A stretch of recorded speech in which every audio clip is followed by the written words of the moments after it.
We are individualists. We are determined to grow, build, and cultivate the life of our dreams. We like our way of living. Who are we? Number 1 in subcompact tractors, number 1 in compact excavators, and number 1 in diesel engines. We are Kubota. Freeman's Lawn and Garden. Call us at 272-2198.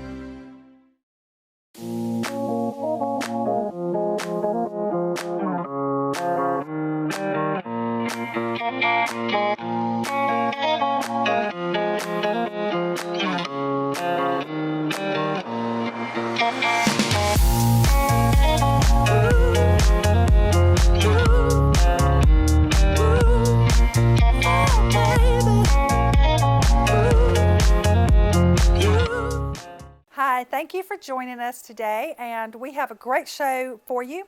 I'm sure all of you will know that my guest today is Gillis, and he is going to talk with us about photography and how he got interested in it, and then some of the techniques he's using, because some of his techniques are extremely different. Gil, thank you for coming. Glad to be here, Roxanne. So I know that you get to go all over the world, and you always take pictures, and when you go, I love to see it when you go somewhere to visit. Makes me know if I want to go there or not. So how did you get it? Because were you always interested in photography? Not always, or at least I didn't know it. It was about 1979, and my father was in the housing business in Adrian, and this was back when the big you could carry the side video thing on in the camera up here and everything. But he bought one for his sales guys to take pictures of the houses and show them, and then show them to potential customers, for a home. And but those guys never picked it up. It was just Too much trouble. Too much trouble. So it just sat there, and it was my last year in college, and I asked my dad if I could take the video camera back to Athens with me, and he said, "Yeah, might as well."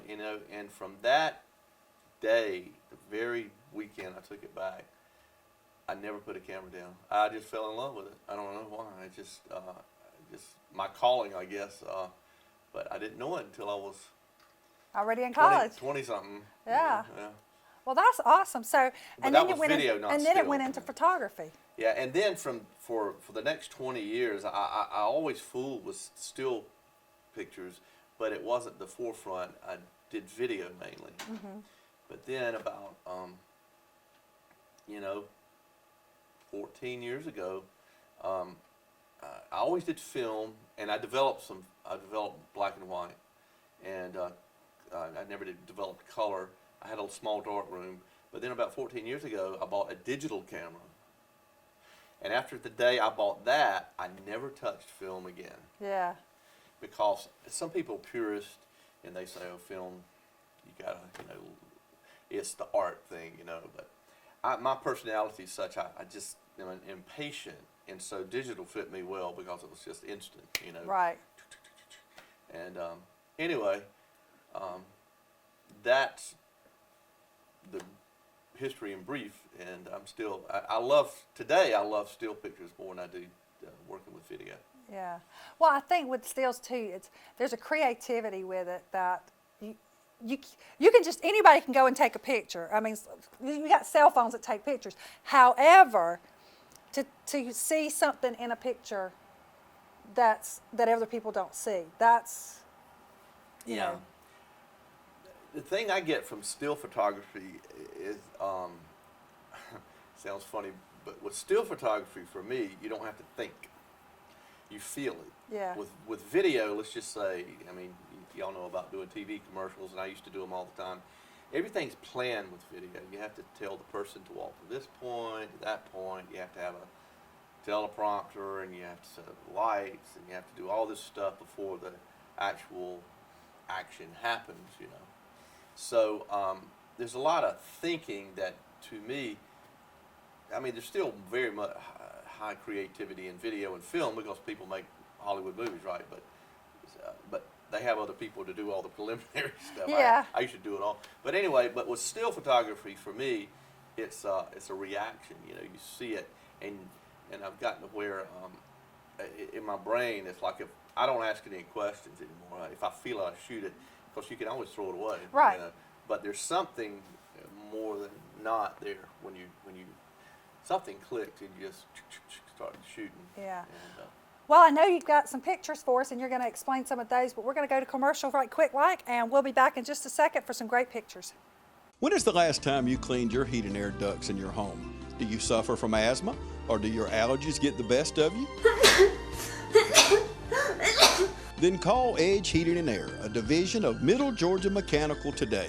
Your home's air conditioning system is constantly circulating air throughout the home. That means dust, dirt, or pet dander is settling in your vents, and these fine particles travel throughout your home. They have a serious negative impact on the air quality, especially for people with respiratory issues such as asthma or allergies. If you're ready to improve the air quality in your home while saving money on heating and cooling costs, then call Edge Heating and Air, a division of Middle Georgia Mechanical today at 304-7011.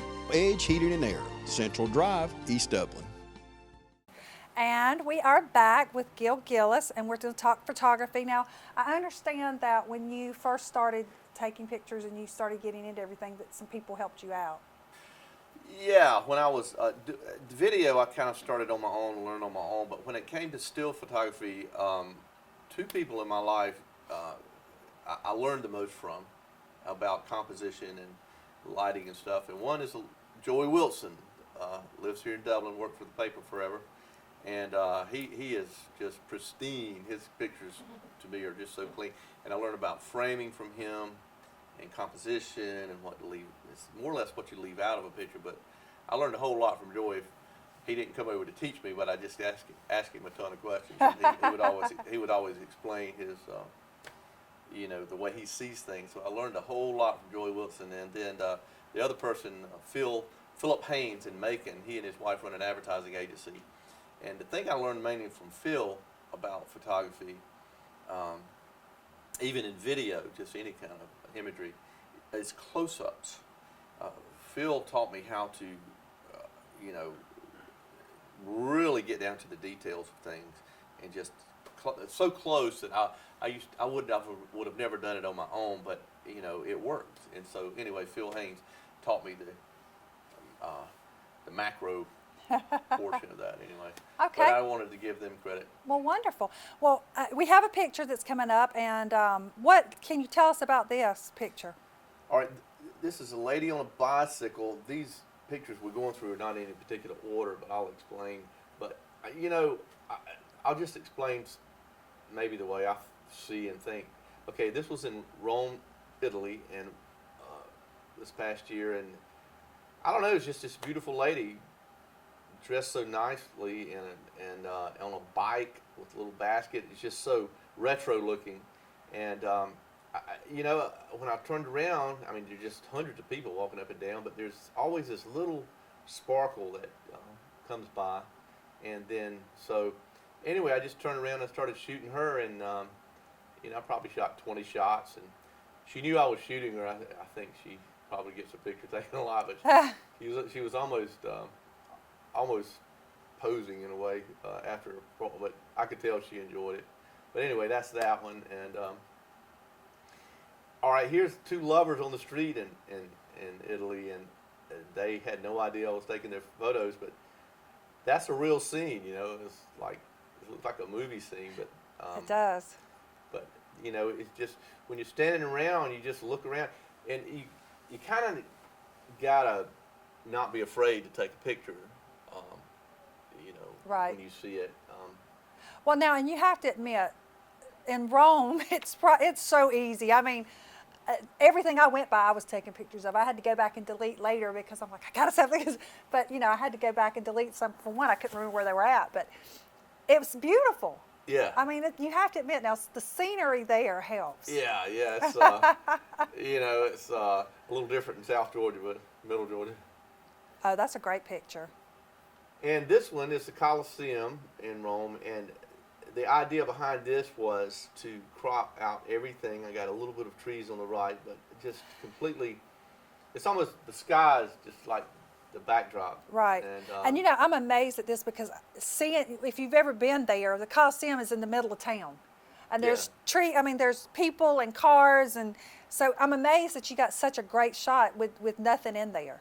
And a lot of these that you're looking at, I crop severely, but the point of that was to remove everything from the scene except the subject, and that's what that's about. Right. And this is just a tree. But the pink, the blooms, against that white sky, the sky kind of went completely white, which then turns the sky into sort of a studio backdrop in a way. Yeah. And, it almost looks painted. Yeah, it does. And you know, the history of the tree and all that stuff. And all right, this is sort of a probably not interesting picture, but I liked it because of the blue. Yeah, that popped at me first. On the chairs, and then the lines on the ceiling, which draws your vision straight down to the end, so you kind of go back and forth. But sometimes a picture doesn't have to be of something recognizable or historic or anything. It can just be colors and shape. Mm-hmm. This was just a nighttime shot that I turned into black and white. And I love old buildings and cobblestone streets. And so this is just pretty much a nighttime black and white shot of, you know, a 300 or 400-year-old neighborhood. And, you know, it hopefully strikes some kind of emotion, you know. That's what it's all about, whatever you take. All right, this was just a little pub and on the island of Corsica, and you know, just walking around, and these guy and his wife or girlfriend, they were in there with, nobody was in there but the bartender. So I just went in there and just started shooting, you know, and they like it, and it just, I don't know, I just thought it looked cool. That's interesting too, because that kind of is like a piece of that little village or wherever, you know, it gives you kind of an idea of what it might be like any given day when you go in there. That's a great point. It's the culture of where we were in that village, and this is just nothing obviously but a glass and a napkin, but you normally you don't put things in the center, but that sometimes it works, and you use a lens so that the it's called depth of field. You just don't want your focus to be more than like 3 inches wide, and so the glass ended up being the only thing in focus, and the background goes out, even though you can still tell it's a restaurant in the background, and that's what makes that work so well, just the shape of the glass. And here's just another detail of a wooden door, no telling how old it is, and a little wooden beam and a plaster wall. And just the simplicity of stuff like that is what I'm attracted to a lot. Cobblestone street with the light backlit. The light's coming from in front of me way down, so it's that's totally a backlit situation, and it reflects off the tops of the stones. And just in photography, repetitiveness is a big thing for photographers. It's almost funny when you start looking at it. You see people taking, all photographers love repetitive shapes, like 1,000 bicycles or 1,000 stones, or you know, just 1,000 hats together. Repetitiveness works. I don't know why, but it does. And that's just looking out of a place we stayed at, and old doors and stone steps, and that place was like 300 or 400 years old. And, but now, see, for me, that paints a picture too. It's almost like you can feel the breeze, or the, you know, it's, I don't know, it's just. Yeah. That's kind of what I'm feeling. You know, just you just want to kind of bring back where you were to the best to photograph.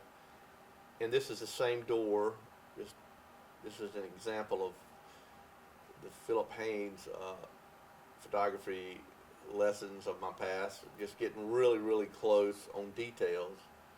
And so, you know, it's just, I don't know, it's just beautiful to me. Mm-hmm. Oh, now that's pretty.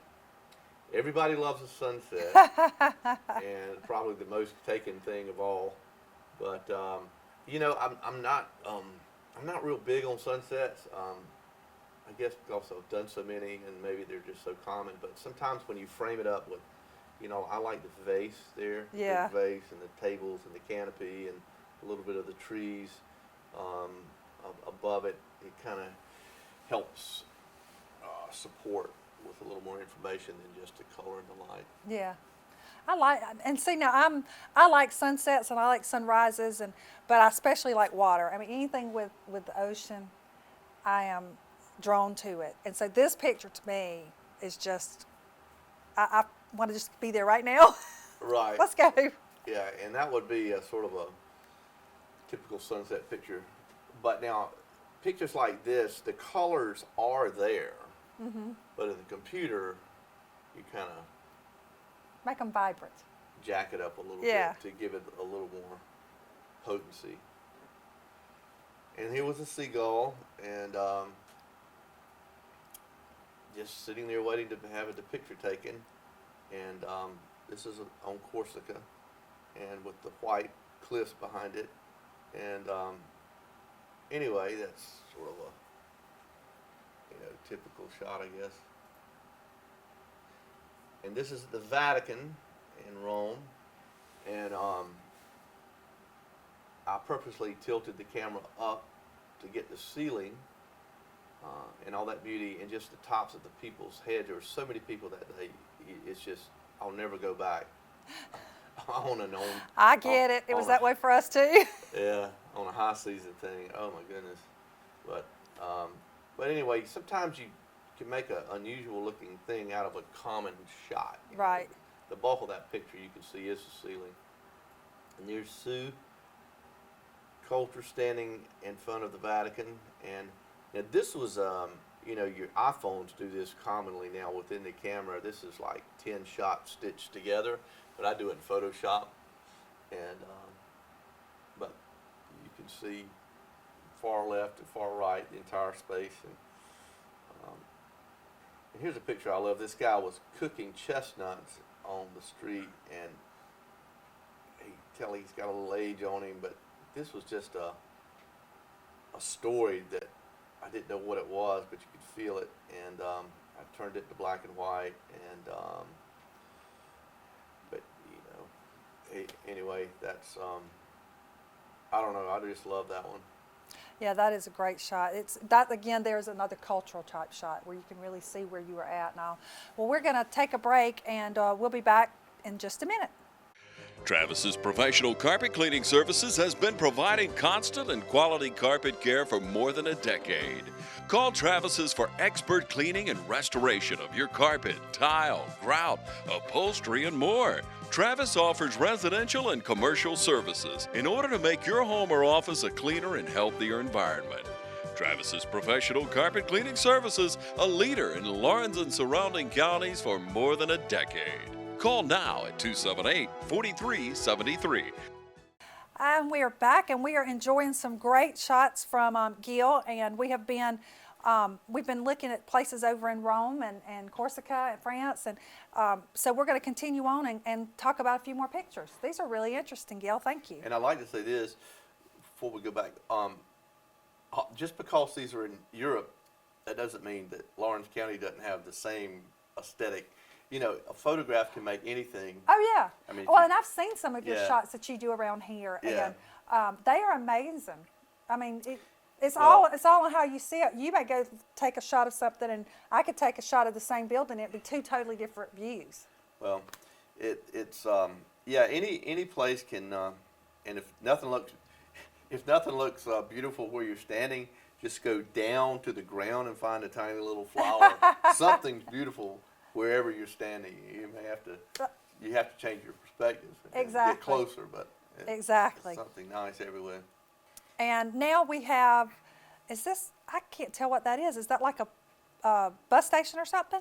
That is an airport. Oh, okay. And the only reason I show this is because I stripped all the color out except the blue on the little barriers there. Yeah. And so I don't know. I just liked all those blue lines, and so that's a Photoshop technique where you can take all the color out except one particular one. But that one, I don't know. It's just so many of this, so many lines with the blue. I just Yeah. like that. Oh, All right. I like that one too. Now this is just your kind of basic travel picture, but it was on Easter Island in South America, and these two ladies, I think it's two ladies sitting there, and they're just sitting in front of the little harbor, the only harbor they have on that island, but the boats are colorful, and but anyway, that was just sort of a feel like you're there shot. You know? Yeah, the colors in the boats are really vibrant. These next few are all on Easter Island, but this is a graveyard that they make the headstones from volcanic rock, and so stuff like that. I love taking where our cemeteries are just made from granite and stuff, but they just use whatever they have available, and the headstones are really soft but kind of pretty in a way. It's a lot more green in that than you usually see in more common cemeteries. That's what's amazing. Yeah, exactly. A lot of growth, Yeah. plants and stuff. I didn't even think about that. But Easter Island again. Those the ocean's on the right, the mountains in the background, and those are called moai statues. And one of those is like 35 feet high, and but it is very dramatic. All of those standing side by side were either on the ground or in the ocean. And in the 1960s, a group from Japan came along and paid to lift those all back up and put them on this platform. But you can see, and those things date back, they don't know how 1,000 years ago or whatever, That's a very dramatic picture there. I love the ocean and the cliffs and island background and the clouds. Yeah. And to see the scale, that's Sue standing at the bottom, and you can tell how massive those things are. And the purpose that I put this in here is that sometimes when you take a picture, you don't know if you're looking at something, small, medium, or large. And those are so huge. And so Sue got out there. She's right pretty much 15 feet in front of them. But that's a way to put things in scale, To think that they had somebody pull those back up. I know. It must have cost millions of dollars to get them up. Oh, yeah. And here's a cave on the same island, and this is an example of, the cave is unusual. It was beautiful outside, and I stood there, and I just kept waiting for waves to hit the rocks.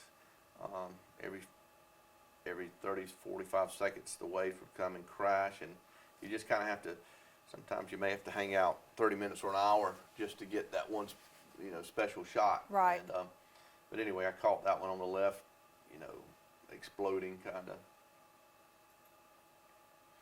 All right, this is another technique, and this is called infrared. Mm-hmm.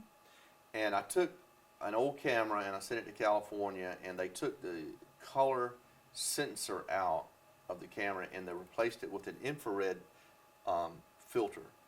And what it does, the infrared has a different color spectrum. Anything green becomes white. And so that's what, in the sky usually goes black. And so that's what that is an infrared picture. And it looks otherworldly sometimes. It looks like in another planet. But I like it because it has this arty feel. It just takes you out of reality, Now, when you travel, how many cameras do you usually take with you? 3, pretty much. The infrared and 2 others, one for a backup, Right. for normal. But sometimes it's 2, but I like to have 3. Same example, this is infrared. These are palm trees, your basic green palm trees, but you can tell how the sky starts going black on the right and the green. Now, this particular infrared, there are different types of filters, but this one turns anything green blue. So I have actually two different infrared cameras. But, all right, this is for no other reason except this would be a Joey Wilson special right here. The sun's kind of on the right out front a little bit. And the way it hits the light lines, it makes the light lines look like they're shining.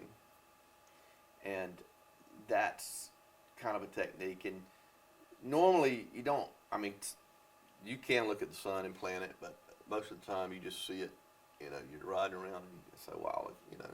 So that's, the whole reason I took that was because the light lines were glowing. All right, here's an example of just separation and elimination. This is it's in a restaurant. It's kind of outside, but there was this green ivy, that's live ivy, and there was just one strand going across the red wall. And anytime you separate a subject against a plain wall, it's just like taking it into the studio where you got the white drop, where you take family pictures, and it's just a white backdrop. Right. And then there's nothing for the brain and the eye to see except what you're trying to show them. And of course, these complementary colors work, green and red, and the separation of the subject makes it clean, real clean feeling. Yeah. And this is another thing of repetition I spoke of earlier. There's nothing special about it. It's just a bunch of seashells separating one room from another. And photographers love repetition and numbers. So that's the purpose of that picture. Some of these are technique things I just put in here to talk about. And that's just a cool picture. The car and the old, that's in Santiago, and the wooden door and the metal car and the shape of the car, and Sue in the background, and I don't know, that's just a super cool shot. Yeah. And then walking down the street, you know, you just look in windows and these cool little shops, and you see all these beautiful desserts, and they just scream at me when I walk by. Oh, they scream at me too, but not to take their picture. They scream, "Eat me!"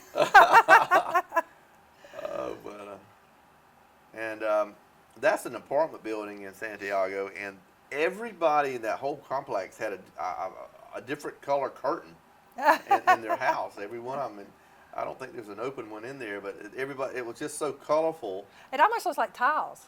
Yeah, It really does. Yeah. And I just was attracted to that one. Well, now, I know that you've been, how many different countries have you been in? Well, as much as I've traveled, I've never been to Asia. I know you and your daughter, y'all were going to... We were in Singapore. Yeah, that was 10 or 12 years ago? 14 years ago. No way. 14 Well, years. she was 14, 13, and she's 25 now. Wow. Well, So, yeah, so y'all been places I haven't. I've been to Europe a number of times, in South America. well, now have you done Scotland and Ireland? I have. Because we went to both. We did Scotland first, and then we did Ireland, and I loved Ireland. It was just, I don't know, there was just something about, Scotland is different. Scotland's very eerie, because there's fog all the time. The whole time we were there, it was foggy. But Dublin is just, Ireland is just so green, and you still have some of the weather factors with the rain in the afternoons and the kind of that fogged in look, but it's just so green. You think you've seen green, and you haven't until you've gone there. Right. Yeah, Ireland and Scotland, to me, I've been to Scotland once, but Ireland several times, but there's an energy in Ireland that the people have. They're just electrified. And in Scotland, it's part of the Great Britain, and they're just sort of real calm. Yeah. And it's beautiful. Oh, And that's yeah. actually where my family's from, Scotland. Yeah. But it's so passive in a way. Do you know what I said about Ireland? They reminded me of people from the South. with a different Yes, accent. that's- Really. I would say so. They were just, I mean, we met a guy and he was like telling us all about how he grew up. We were just on the beach walking, my sister-in-law and I, and he came up and we started talking to him, and he's like, I live in that house over there, and if you come about 5 o'clock, we're having tea, bring your husbands, we'll sit down and have tea. And I'm like, he didn't know us from Adam. Yeah. You know? You're totally right. It's Southern hospitality. That's in right. Ireland. That's right. I was like, oh, well, that's like us. It's always, come on in, let me feed you. So, well, Gil, I appreciate you coming, and we'll have to have you on again because there's so much you could talk about we could talk about places that we need to go travel, and we could talk about more about videos. We could talk about all kinds of things. Music. We'll have to have you on for music one time. And I appreciate you coming by, and I appreciate you guys tuning in and watching us and listening to us and enjoying the photography. I used to do this thing a long time ago with Jordan because Jordan used to have this habit of saying, my mama says. So we came up with this whole little things of my mama says. So I'm going to give you one of my mama says quotes. Mama says, if you ain't got nothing good to say, come sit by me. Y'all have a great day, and we'll see y'all later.